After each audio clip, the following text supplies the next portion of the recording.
Donc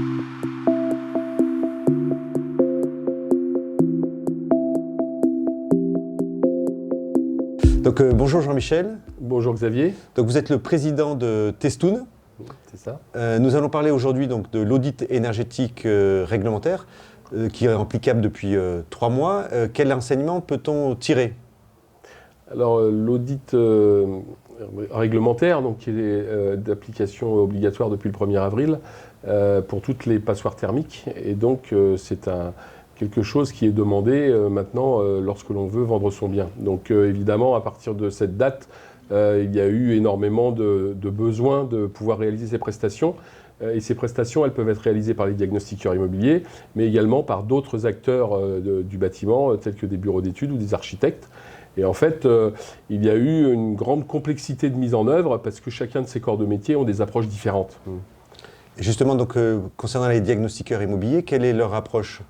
Alors, l'approche des diagnostiqueurs, elle a tardé à se mettre en œuvre, puisqu'en fait, les textes ont mis longtemps à sortir, les logiciels n'étaient pas prêts, les rapports types sont sortis au dernier moment, et toute cette phase de préparation a été relativement confuse, parce que tous les sachants, tous les référents techniques du métier, que ce soit des responsables techniques dans des fédérations, dans les grandes entreprises du diagnostic immobilier, dans les réseaux, mais également tous les conseillers que peuvent être des formateurs pour les diagnostiqueurs indépendants, ont pris des approches extrêmement différentes.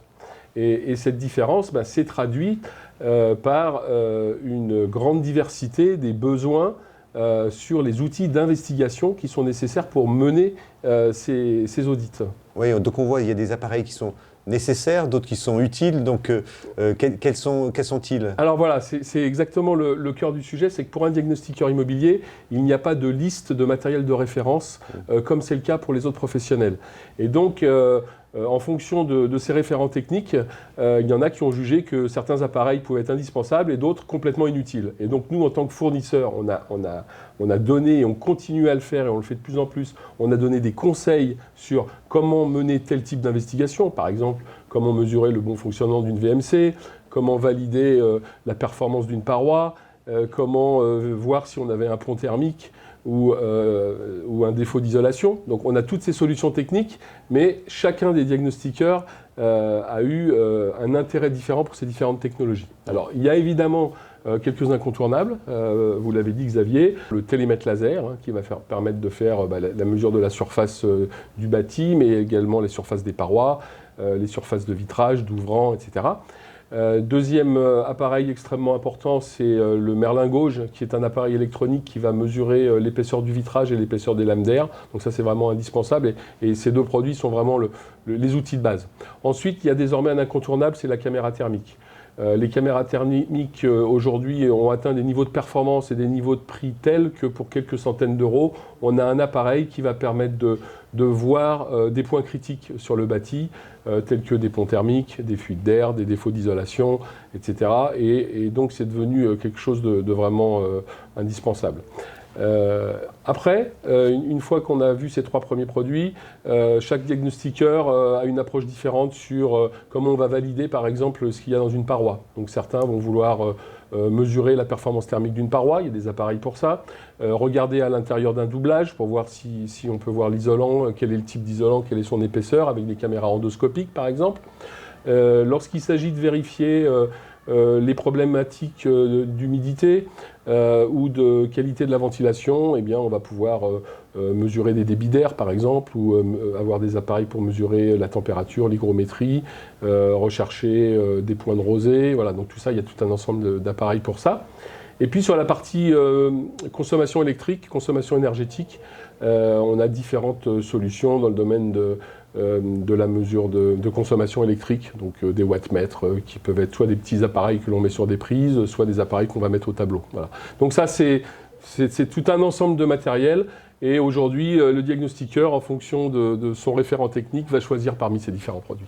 Alors je sais que les diagnostiqueurs aiment bien avoir des packs aussi. Donc est-ce que vous avez mis en place des packs alors, pour les diagnostiqueurs? Alors c'est effectivement la difficulté. Comme aujourd'hui, il n'y a pas de référentiel de certification pour le diagnostiqueur qui inclut du matériel, on ne peut pas dire aujourd'hui qu'on a un pack audit. On a beaucoup de guides de choix, de recommandations.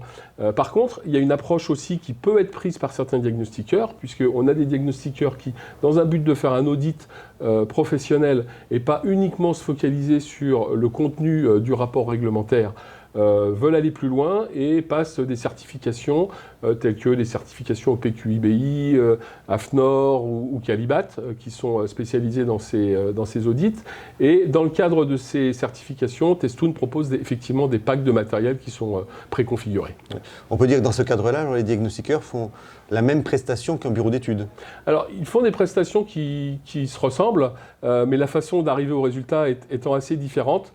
Dans un cas, on a normalisé toutes les investigations et donc les outils qu'il faut faire pour faire ces investigations et les calculs thermiques qui vont être faits à partir de ces investigations. Côté diagnostiqueur, on a mis l'accent sur le contenu du rapport, qui met beaucoup l'accent sur les préconisations de travaux et le chiffrage. Et donc, on se focalise plus sur le résultat que sur la méthodologie. Donc, c'est aujourd'hui ce que je trouve être la principale différence. Et on espère qu'il y aura une convergence de ces différentes méthodes pour avoir des résultats qui soient similaires. Voilà. Merci Jean-Michel. Merci Xavier.